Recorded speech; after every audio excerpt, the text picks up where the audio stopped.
Before I met Katie, I was really just going through the motions of church. I was going to church every Sunday. I was a good Christian, how I should be a Christian.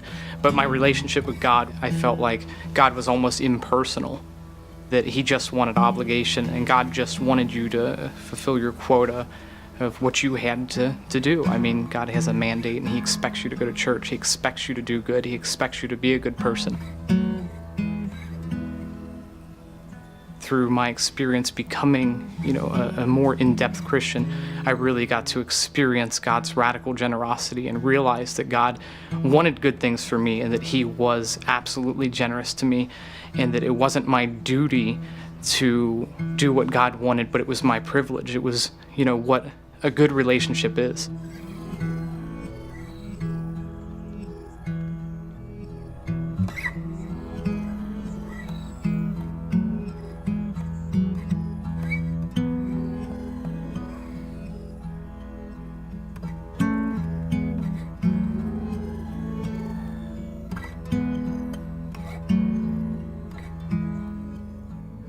I really feel like I embraced my Christianity when I was about to get married and when I met my wife's family, and seeing how they reacted towards their son Tony, and how they fully embraced him as part of their own family, even though he wasn't biologically from their family.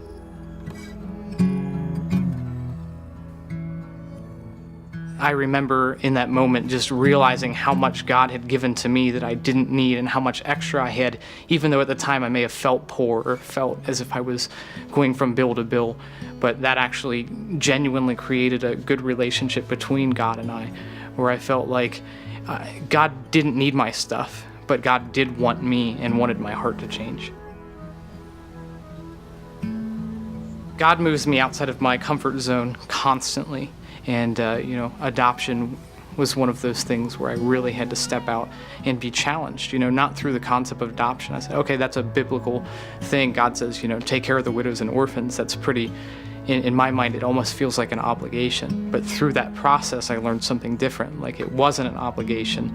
It was an act of love that I could have for God. And as we are God's adopted, we want to adopt. We want to build a family through adoption. And the biological issues, like genetically speaking, that's the least you pass on to your kids is your genetics. So through the process of adoption, I learned what it meant to be God's adopted even more so.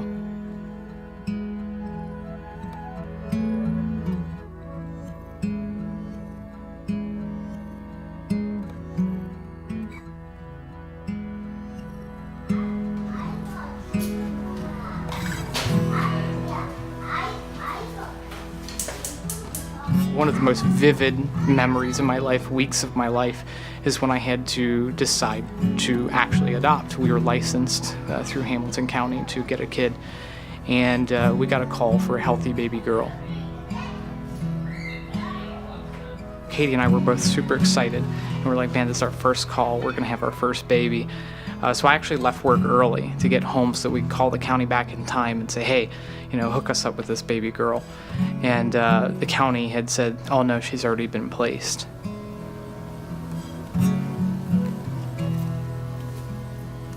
Through that, and praying through that, and talking to God through that, we felt like on our hearts that, God had more for us. God says we can handle more. We didn't even know what that meant. And then it was 4 days later, on a Friday, we got a call for Elijah. He was an unhealthy baby boy. He was born with lack of oxygen to the brain for 18 minutes, and he was born drug addicted. And Elijah was inevitably terminally ill, and his spinal cord was deteriorating. And we had to decide whether or not we wanted to take on a terminally ill child as our own and have him in our home and experience the loss of our first child. I felt blindsided by that. I look forward to retirement. I look forward to, playing baseball with my kids and, things like that. Not like, you don't choose to have a baby that's gonna die or be unhealthy in any way. Through all that, I was praying at a weekend service I was going to, and I felt like God tell me, I'll heal your son, so I'll heal your boy. And so that was it. So we decided that through that we wanted to take on Elijah. So there were complications with taking on Elijah because of our age, because of our medical experience. The county said because of his impending death, they were going to have an investigation, and if he was in our home, we would be investigated and possibly criminally charged for his death because he's in our home and he's a foster son. So all those things weighed on me through that decision, but ultimately we decided we wanted him.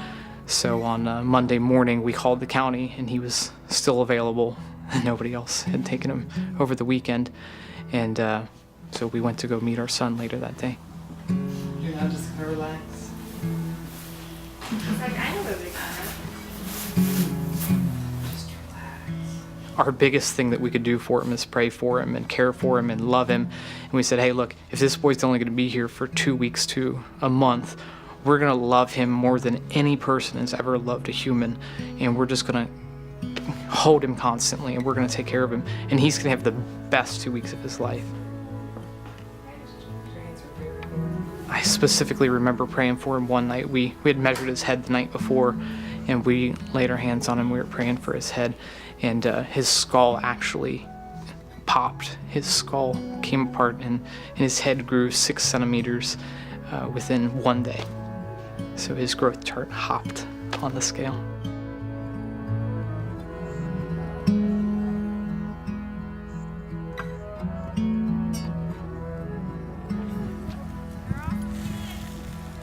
I still think Elijah's going to be healed more than he is now. I feel like I got a piece of that promise at that time that God had given me, that I'll heal your son.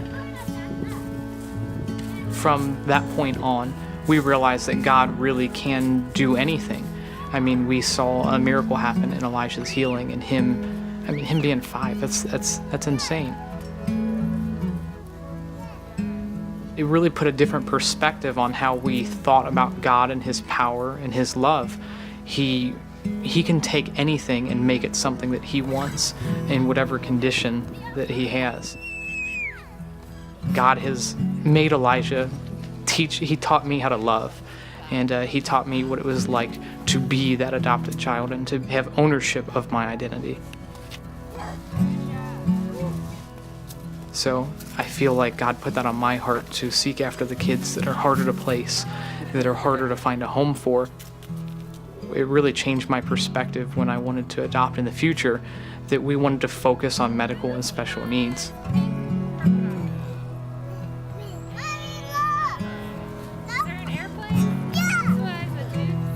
I'm just trying to do what my father's doing.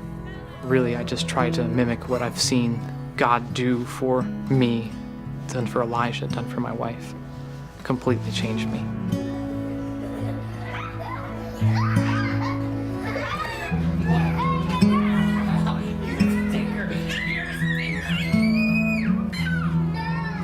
After I had Elijah for a little bit, I decided that I wanted a back tattoo.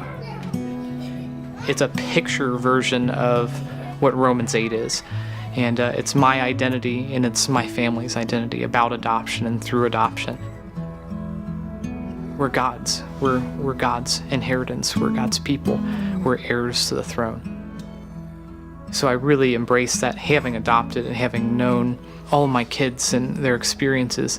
But Elijah especially really had that identity come home, so that I knew that was never going to change in my life, and I always have that identity. So I wanted to put it on me in a way that it was a permanent part of my life.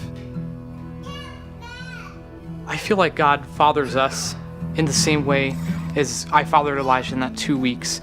Just he does it more constantly, more consistently, more abundantly even than that.